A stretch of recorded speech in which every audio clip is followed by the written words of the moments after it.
Well, I'd like to take you back in time for just a little bit to the 1970s. So in the yeah, there you go. Someone's happy. So in the 1970s, the U.S. was getting ready for the Olympic Games in Lake Placid, New York. And the Olympic hockey team was getting ready to try and win a medal in hockey. Now, if you don't remember the 1970s, then let me give you a little history lesson. The U.S. hockey team at that point was the laughing stock of world sports. The last time America had won a gold medal in hockey was 1960. Since then, they hadn't been very good, hadn't won very many games. Most teams around the world beat up on them pretty good. So for the 1980 games, especially because the Olympics were in America, the Olympic Committee was determined to figure out how they could help their hockey team here in the States win the gold medal. And at that point in history, it was the Soviet hockey team that was dominant. They could outskate anybody. They could score more than anybody else. They seemed like superhumans. They didn't seem like they ever got tired. They just seemed like they could go and go and go, and like they were bigger than everybody else, stronger than everybody else, faster than everybody else. They were pretty intimidating.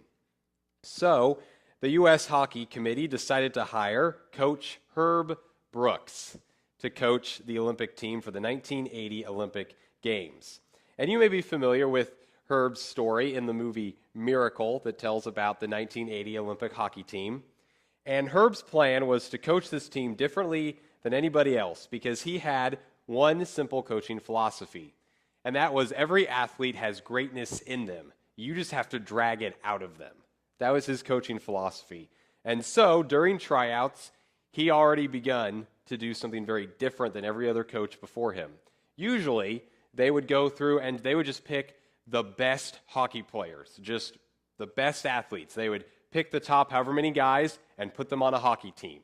And Herb decided that's not going to work for this system. That's not how we'll beat the Soviets.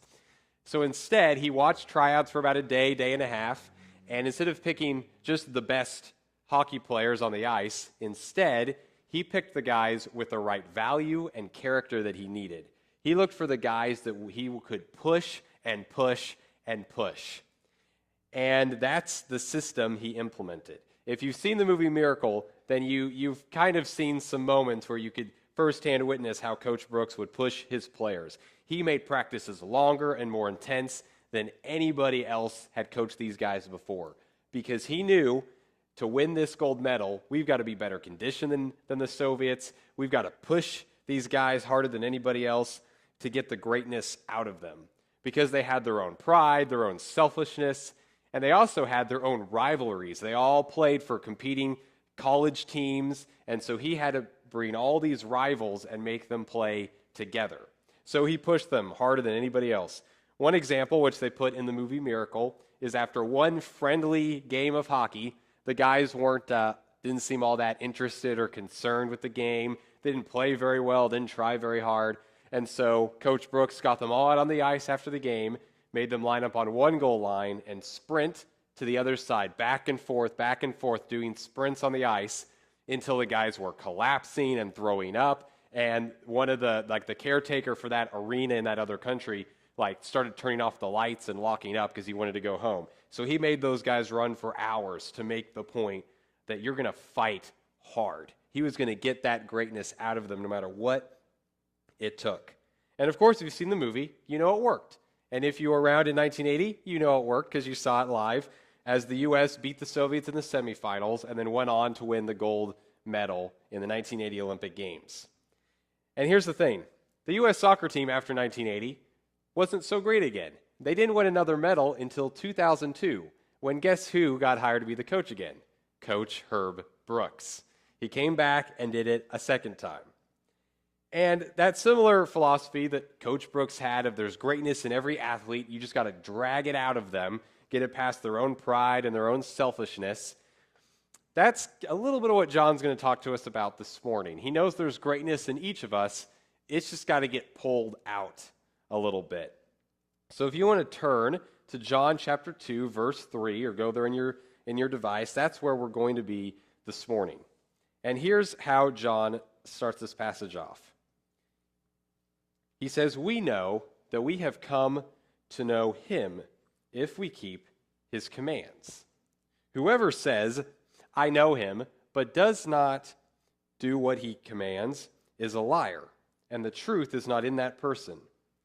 But if anyone obeys his word, love for God is truly made complete in them. This is how we know we are in him. Whoever claims to live in him must live as Jesus did. Now that may be one of the most important few verses John has ever written. So much of 1 John really centers around these few verses. He's going to unpack it. He's going to explain it. It has so much with what he experienced about Jesus. But there's a problem in these few verses that we hit pretty quickly. Because here's the thing. I know me, and I know that I really want to live like Jesus. I want to live up to the bar. But I also know I don't always do that. I fall short some days. I let my selfishness or my pride or whatever it is get in the way of me living like Jesus. And John doesn't pull any punches, and he very clearly says, if you claim to follow Jesus, but you don't live like Jesus, you're a liar. So I was reading that this week and realized John called me a liar. And I have a feeling there might be a few of you in the room who John also just called a liar this morning. And that probably doesn't feel too good to be called a liar. Because let's face it, we want to live like Jesus, but we fall short and we struggle and it doesn't always go so well. And we're just like, why can't I do better? Why can't I live like Jesus? What's going on? Because there's a struggle. So I was thinking about that this week. Why is it so hard to live like Jesus? What seems to be the problems and the challenges there? So the first thing I thought about is there, kind of thinking through verse 3, where John, he cares a lot about connection over production. He cares more about our relationship with God than what we produce. But we live in a world and we live in a culture that overvalues production. We care so much about what you can do, not so much who you are. And so, just think about the things we award and applaud. When you get good grades, if you make more sales than somebody else, you work longer hours, like that's what we celebrate. We celebrate that you won the game, not just that you showed up and played the game. So we award and applaud when we produce something, when we get something done, we accomplish a goal, we meet an objective. That's what gets accomplished. A lot of times we celebrate the person who goes in and works 70, 80-hour work weeks, even if they're sacrificing their family at home, right? Very often, the dad who's home every night for dinner, or the mom who's home every night for dinner, or the son who visits his aging mom in the nursing home doesn't get much applause, doesn't get a lot of notice, and we kind of learn how to live based on where all the applause comes from. And we start to do certain things because that's where we get awarded, that's where we get celebrated, and we kind of build this to-do list sort of life. And the problem is we take that and we put that in our faith with God as well. We kind of turn God into a chore list, a list of to-dos. Think of it this way. Think of the difference of saying, I have to do something versus I get to do something, right? If you say, I have to go to the grocery store, it's because you need food, like you need groceries, you need to eat, you need to go to the grocery store. But it's different when you say, I get to do something. So, just imagine this for a minute. Imagine you could eavesdrop in on like a middle school or maybe like an early high school relationship just getting started, and you've got this young boy who's he comes home one day and he's like, ugh, I have to text this girl. She's really pretty, she's cute. I'd love to go on a date with her, but I've got to text her. You'd think, what's wrong with you? You should be saying, I get to text her. This is so great. She's actually texting me back. This is wonderful. She didn't friend zone me. This is great. That's what you would expect to get. There's a difference between I have to and I get to. I have to turns things into a chore and a job to get done. I get to shows there's excitement, there's a relationship there, right? Imagine if you had, if you're married, if you had to get up and with your spouse write a to-do list every day of, okay, spend time with spouse. Say, good morning, honey. Probably that would get you in some trouble if somebody else saw the to-do list, right? That's not going to go over very well. Instead, I get to spend time with them, right? I get to do these things. The problem is we've taken our production, to-do list kind of life, and we've put that on God. We're like, I have to read my Bible. Check. I have to pray. Check. I have to serve somebody. Check. I have to go to church. Check. And if you've done that, that doesn't produce a lot of warm, fuzzy feelings. It doesn't really build a good relationship. It becomes, I have to do this. It becomes a chore. And John's not so concerned about us turning God into a chore. He wants us to make God something that we have a relationship with him, not just a chore. So it's the language shift of, I get to read my Bible. I get to go to church. I get to be part of a small group. I get to serve somebody.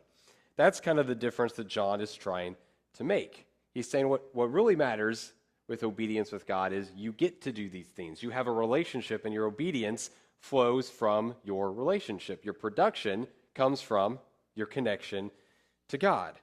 So I thought maybe that's our problem. We live in a world that applauds what we do, and sometimes with God, it's hard to get those accomplishments. It's hard to live like Jesus because oftentimes living like Jesus doesn't get you a lot of applause. You don't always get awarded for that. Oftentimes it means you come in last. Like that's what it can look like. And so maybe that's the problem. But maybe it's a little deeper than that. Maybe it's just a little deeper. Because if you just start to think about how Jesus lived and you start reading through the Gospels, it's pretty quick you go, that's really hard. I don't know if I can do all of that or live up to all of that. So I just kind of went through the Gospels and started making a list. So here's some things I just wrote down. So Jesus relied on God for everything. He wasn't afraid to be around the sickest people and spend time with them. He called the poor in spirit, those who grieve, the meek, righteous, merciful, pure in heart, peacemakers, and persecuted the blessed ones. He rejected violence. He stuck to his promises. He loved his enemies. He fasted. He was homeless for part of his life and lived in poverty for the rest of it. He ate dinner with people that everybody else ignored. He loved kids. He spoke courage into the discouraged. He obeyed God's plan, no matter how bad it was. He rested on the Sabbath. He was humble. He paid his taxes. He cried when his best friend died. He taught in simple language. He didn't try to impress anybody. He was interruptible. He relied on the Holy Spirit's power. You get the idea. I could go on. We could be here all day and just go on and on and on. And you start to make that list, and there might be some things you go, I'm pretty good at that. I could do that. And other things you go, I don't even know if on my best day I could do that, nor do I really want to do that. And so the problem is, the standard to live like Jesus, it's just a really high bar. How on earth is anybody supposed to do that? Especially like all the time. How are we supposed to do that? Because it's just hard. But why is it so hard to live like Jesus? Well, I suppose the simple answer is it's because of our sin. It's just because we want to live like us. We don't want to live like Jesus. We'd kind of rather live like us. Because sometimes living like us, it's fun. It's enjoyable. It's a whole lot easier to do that than to live like Jesus. Because, it's just hard. But maybe it's even deeper than that. Maybe if we were really honest with ourselves, maybe the reason we don't want to live like Jesus is because it's just going to cost us too much. It's just going to cost too much. Think about it. Jesus, living like himself, got him killed, right? Like, he didn't get a parade. He was killed because of how he lived. And we probably, if we're really honest, deep down think, living like Jesus isn't just hard. It's a place I don't really think I want to go to. Like, do I really want to go all that way? I don't know. Because it got Jesus killed. Think about it. Jesus, he wasn't religious enough for the Jews because they had turned their faith in God, their relationship with God, into a to-do list, and they perfected it. They had every rule lined out. How far can you walk every day? Like, how much food do you cook on the Sabbath?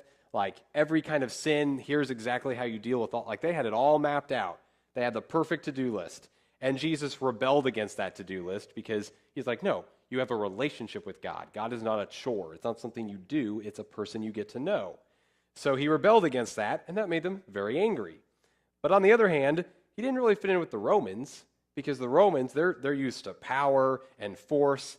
They didn't have much of a checklist, but they did have one rule. You keep the peace. And so when the Jews bring Jesus to Pilate and want to kill him, Pilate's hands are tied. Jesus hasn't broken any laws, but Jesus also won't defend himself or summon the army of angels he has at his disposal to save himself or command the Jews to be quiet or anything. And Pilate's a little not sure what to do with this man that everybody says has so much power, but he's not using it. Rome gets power. They don't get a man who's so humble he won't use his power. And so to keep his job, Pilate has no choice. He has to send Jesus to the cross because Jesus won't defend himself. Jesus could have made a great case, great legal case, could have freed himself. He didn't. Jesus had the power to save himself from that whole situation. He could have taken himself off the cross, and he didn't. So Jesus didn't fit in with the Jews. He didn't quite fit in with the Romans. He just was kind of in this weird middle ground, and no one knew what to do with him. And deep down, that might be part of why it just costs a lot to live like Jesus, because you have to live in this middle ground where there's people who on every side that's not going to like you. You're not angry enough for some people. You're not powerful enough. You don't demand enough. But you're also not quite as nice as, like, everybody just wants you to go along with the flow, and you're not going to do that either. And it's just this weird in-between. And the truth is, we might live just enough like Jesus to get by, just enough so it helps us out, just enough so we can kind of fit in, just enough so we feel good enough and we don't have to feel too guilty when we read the Bible. We do just enough like Jesus to get by. But if we're honest, we don't really live all the way like Jesus. We kind of stop short. So in 1978, maybe you've heard of this book, a guy named Michael Hart wrote this book called The Top 100. And the subtitle is A Ranking of the Most Influential Persons in History. Now, it was written back in 1978 and reprinted in 92. So keep in mind, this list has not been updated since 1992.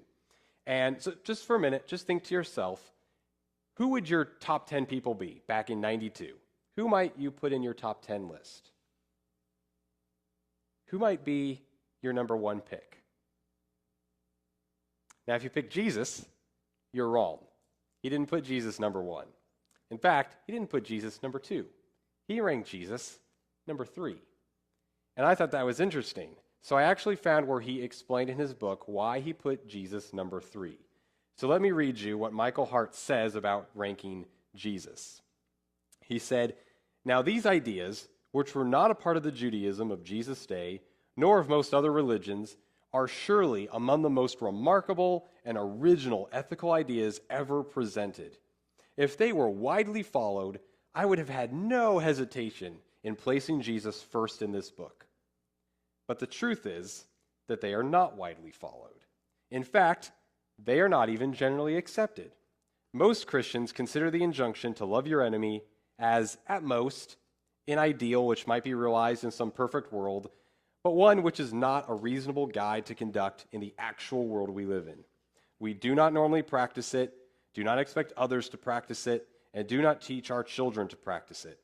Jesus' most distinctive teaching, therefore, remains an intriguing but basically untried suggestion." In other words, Hart put Jesus third because we don't live like him. He decided if people actually lived like Jesus, if they did what he said, no problem. Obviously, Jesus is the number one person, most influential person in the world. That would be enough to start a revolution. But he says, no, it's just Jesus had great ideas, but no one really does it. I mean, just imagine what our world would be like if we could really do that. You know, that core teaching of Jesus, to love your enemies. I mean, even when Jesus was going through his trial and headed to the cross, when he was being crucified, he said, "Father, forgive them, because they don't know what they are doing." The Jews weren't Jesus' enemy. The Romans weren't his enemy. Pilate, when he was on trial, wasn't his enemy. The people in the crowd weren't his enemy, were not his enemy. Jesus had one enemy: sin and darkness and the father of all lies, Satan. That was his enemy. But unfortunately today, I think we've probably made the bar way too low to make somebody your enemy. Like, it doesn't take much anymore to make somebody your enemy. And that just causes all kinds of problems. It just makes it really hard for us to take that final step and go all the way and live like Jesus, because we just kind of like to live like ourselves. But I think there's hope.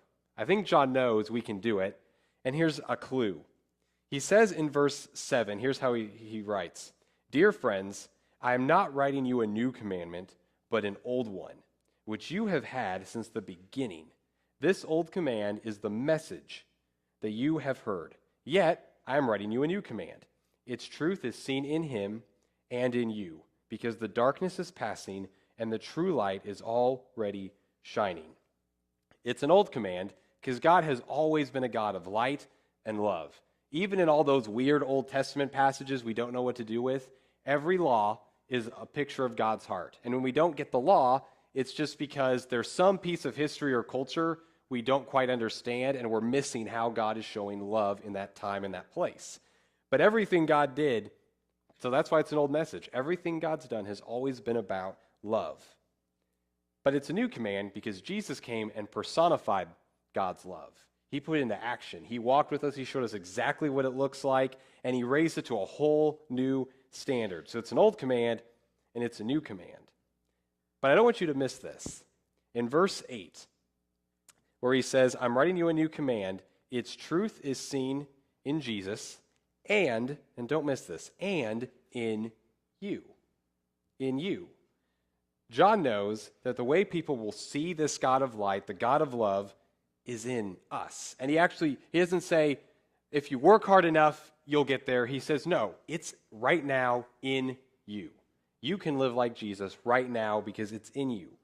Because you're made in God's image. You can't help but live like Jesus. He made you for it. He gave you the Holy Spirit to help you live that out. So how do we get through those troubles, those problems, the challenges that we have to make this come to life? Well, I actually don't think I have to convince you too hard of that. Because here's the deal. If you've ever been treated like Jesus would treat you, or if you've ever lived like Jesus, there's just something deep in you that knows that's true, that know that that is good, and that's just something about that is right. Like you've felt it. You've known it. Like I don't have to describe it to you because you've experienced it. When somebody takes the time to listen to your story, when somebody forgives you when you know you don't deserve it, when somebody gives you a second chance, when somebody loves you when you just feel like you've broken their trust, you know that something about that is right and good and the way things are supposed to be. And the upside down nature of the world, as Jesus said, whoever finds their life will lose it, and whoever loses their life for my sake will find it. Because here's the deal. John goes on to talk about we live in darkness and light, and if you want to live in light, you've got to love each other. But here's the challenge, right? We've kind of gotten used to living in darkness. So think about this. When you're about to go to sleep at night and you turn all the lights off, at first, you can't really see anything. Like, you're going to stumble around, you can't see anything, your eyes, are straining through the darkness. But give yourself a few minutes, and your eyes will adjust, and you'll be able to kind of see. And you could probably get up in the middle of the night and find your way to the kitchen to get a glass of water or make yourself a sandwich or whatever you want to do at 2 in the morning. And you could find your way around. And you also know how your house is set up. So you know to avoid the table that's here and the couch that's here. Like, you know where to go. And that's the way our world is. We've all learned how to live in darkness. We've learned where people applaud us and praise us. We've learned when certain actions get things done. We've seen it. The problem is we've gotten used to darkness. And John says, you've got to get out of that. Don't let your eyes adjust to the darkness. Because we've learned from our world that anger gets things done, or demanding something, or making the world revolve around you. We've been taught a world where that seems to work. And it does for a little while, but on the inside, it's slowly killing yourself. And there's something in you that knows, this isn't right. Like, this is not who I am. Something deep down in you knows this isn't the way it's supposed to be. In the book The Lion, the Witch, and the Wardrobe by C.S. Lewis, one of the first of the Chronicles of Narnia books, Lewis has this quote where the mighty lion Aslan, he goes and he sacrifices himself to save Narnia, and he comes back to life because, spoiler alert if you've never read the books, Aslan represents Jesus, and it's all about the Christian life. But when Aslan comes back to life, 2 of the main characters ask him how any of this happened. And here's what he says, talking about the villain in the story. He says, the witch knew the deep magic. There is a magic deeper still, which she did not know. Her knowledge goes back only to the dawn of time. But if she could have looked back a little further into the stillness and the darkness before time dawned, she would have read there a different incantation. She would have known that when a willing victim who had committed no treachery was killed in a traitor's stead, the table would crack and death itself would start working backward. And you know exactly what Lewis is talking about. You know exactly what that deeper magic is. Because it's any time the gospel breaks through, it's any time God's will breaks into our life, you know it because you just sense it. And maybe that's what John is just getting at. That there's something even deeper, even more true and that is Jesus living in us. It's the power of the Holy Spirit pulling that Jesus in us out into the world where it can be seen. So what do? Well, it's pretty hard, because the challenge is you've got to continually die to yourself, which is not easy. No one likes to do that. But it might look like, well, if you go back to the have to and the get to, this is what it might look like. If especially if you've been married for very long, you've probably experienced this to be true. There are days where it's easy to say, I get to. It's fun, it's wonderful, it's great, but you have those days where it turns into, I have to. You don't wake up every morning and the sun is shining and the birds are chirping, everything is great, your hair is perfectly in order and you're ready to go out the door and start your day. It's, I have to do this. I have to go to church. I have to talk to my spouse, but I'm really mad at them right now and don't want to. Or I have to get the kids to school and none of them are ready. Some days, this is fun. This life is an adventure. And other days, what is going on? Would somebody help me here? It's just different. But you know that eventually when you get out of those I get to days and you get into the have tos, if you fight through the have tos long enough, if you work through them, eventually your heart will come around and you'll come out the other side and you'll get back to I get to. And actually, if you do that cycle enough, your love will actually grow deeper and stronger than the cute little middle school relationship just getting started out with texting and going to the movies or whatever.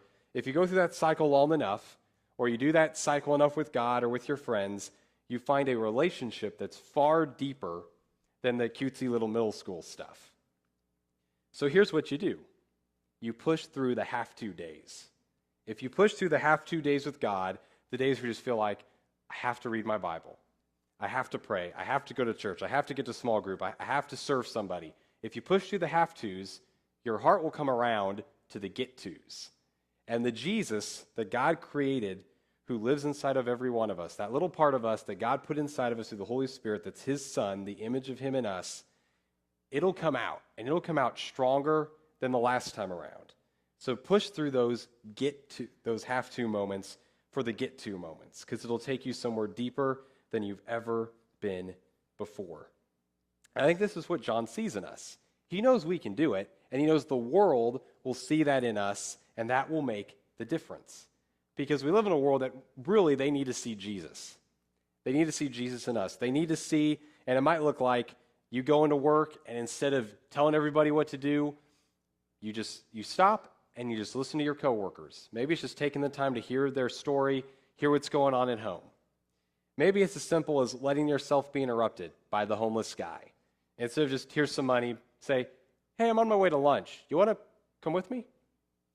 Maybe it's as different as that one day you go home and you're so frustrated and you want everybody to serve you, you just say, okay, I'm going to serve them instead. And that's hard and that's tough. You've got to swallow your pride and your selfishness and your own interests. But you'll find Jesus come out a little bit more. And if you just keep doing that, a little more Jesus will just keep showing up. Because we all know what happens when Jesus shows up. Death begins to roll backwards. And we begin to see the world in a totally different kind of way. So as we get ready here for our time of invitation and we kind of wrap up our time worshiping together with this next psalm, I don't invite anyone in here who, if Jesus is new to you, you're like, that's interesting, that sounds really good, but I don't know what to do about it. I don't know what my next step is. I'll be down front. I'd love to talk to you about what your next step might look like in following Jesus. And if you're here and maybe it's just been a tough week, it's been a struggle, and you need some prayer or some encouragement, again, I'll be down front. I'd love to talk with you about it. Because we live in a world that needs Jesus now, maybe more than ever. And they will see it in us. We know we want to live like Jesus. We absolutely know we can do it. But the challenge is overcoming those things that hold us back. And John knows you've got it. It's in you. Just let God do his work and pull it out. So with that, will you pray with me?